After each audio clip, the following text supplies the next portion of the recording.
வீரப்பூர் கதை வந்துங்க. அதாவது இது வடக்கந்து வந்த தெய்வம் செல்லாண்டியம்மனுடைய மதுக்கரை செல்லாண்டியம்மனுடைய இடத்துல வந்து பெரியக்கா தண்ணி இருந்ததுனால செல்லாண்டியம்மன் தேக்குது, என் தண்ணி எப்படி நீ குடிக்கலாம்னு சொல்லி. அந்த அம்மா சொல்லுது, ஓடுற தண்ணியை யார் வேணாலும் குடிக்கலாம்னு சொல்லி. வாக்குவாதம் செல்லாண்டியம்மனுக்கும் கன்னிமாருக்கும் வாக்குவாதம் வந்துடுது.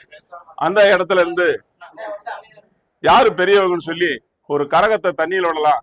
அந்த கரகம் யாரு கரகம் முன்ன போகுதோ அந்த கரகத்துல அவதான் பெரியவனு சொல்லுச்சு. அப்ப செல்லாண்டியம்மன் கரகம் முன்னாடியும் கன்னி கரகம் பின்னாடி போவோம். மாயவனை நினைச்சது கன்னி. மாயன் நினைக்கும் போது மாய கிளிரோகத்துல நம்ம கன்னி கரகத்துல உட்காந்து பெரிய காண்டி கரகம் முன்னாடியும் செல்லாண்டியம்மன் கரகம் பின்னாடி வர்றதுனாலதான், அம்மா நீ அக்காலையும் அக்கா, நீ பெரிய அக்கா, நீ என்ன வேலைக்கு இங்க தவறு செய்ய வந்தேன், இந்த மாதிரி ஆணா பிறக்கணும், நான் பெண்ணா பிறந்துட்டேன், ஆணா மாறணும்னு சொல்லி ஆயி பெரியக்கா செல்லாண்டியம்மன்ட்ட கேட்கும் போது, நாகமலை தோகமலை நடுவருக்கும் வீரமலை, அந்த வீரமலை காட்டுல போய் நீ தவறு செய்யி, அப்போ உனக்கு ஆண்வரம் கிடைக்கும்னு சொல்லிச்சு. அப்ப அந்த கரகத்தை பெரியக்கான் பட்டம் வாங்கி ஐயர்மலையில வந்தாங்க 7 பேர் கன்னிமார் வரும்போது 8 பேர் வந்ததுல அந்த வைரவன் கன்னிமாரை பார்த்ததுனால பிறகால வந்த கன்னி அந்த வைரவனை பார்த்ததுனால பெரியக்கா கூப்பிட்டு, ஏன் நீ பார்த்த, இனிமேல் நீங்க வரக்கூடாதுன்னு சொல்லி அந்த கன்னியை விட்டுருச்சார் ஐயர்மலையில. அவரு வைரப்பெருமாள், நான் ஏற்கனவே கல்யாணம் பண்ணேன்னு சொன்னார், நீ பார்த்துட்ட புடிச்சிட்டு போடான்னுச்சு. அதனால மேல விடாம கண்ணியை கல்ல தொலைச்சு கன்னிக்கு இடம் கொடுத்தா. அதனால கன்னிமார் அங்கே ஒண்ணு நின்றுச்சு. இங்க தவம் செய்யுது.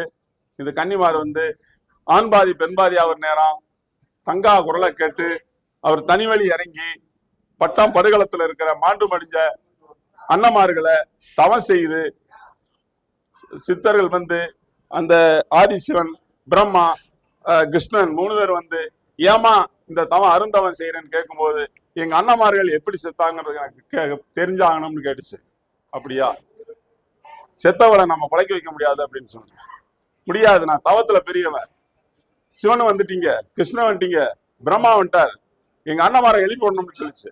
அப்ப ஒரு செம்பு தண்ணி செம்புதாரேன், அதுல தண்ணி கொண்டு வந்தீங்கன்னா உங்க அண்ணமாரை எழுப்பிடுறேன்னு சொன்னாங்க. அப்ப கிருஷ்ணன் பார்த்து தண்ணி எல்லாம் பண்ணிவிட்டார். காவேரியே தண்ணி எல்லாம் போச்சு, எங்கேயும் தண்ணி எல்லாம் போச்சு. அப்ப அந்த அம்மா என்ன தங்கா தேடி தண்ணி தேடி போகுது, தண்ணி எங்கும் கிடைக்கவில்லை. அண்ணமாரை கூப்பிட்டுச்சு, தாய் தந்தை குன்னுடையானை தாமரையும் கூப்பிடுச்சு. அப்ப அந்த கோவண்டாம்பலத்துல வேர்ல இருந்து தண்ணி வடிச்சிச்சு, அந்த தண்ணியை பிடிச்சிட்டு வந்துச்சு. அதுக்கு பேரு தான் அது கோவண்டாம்பலம். இங்க தண்ணியை தெளிச்சு அண்ணமார்களை உயிரோட எழுச்சி விட்டாங்க.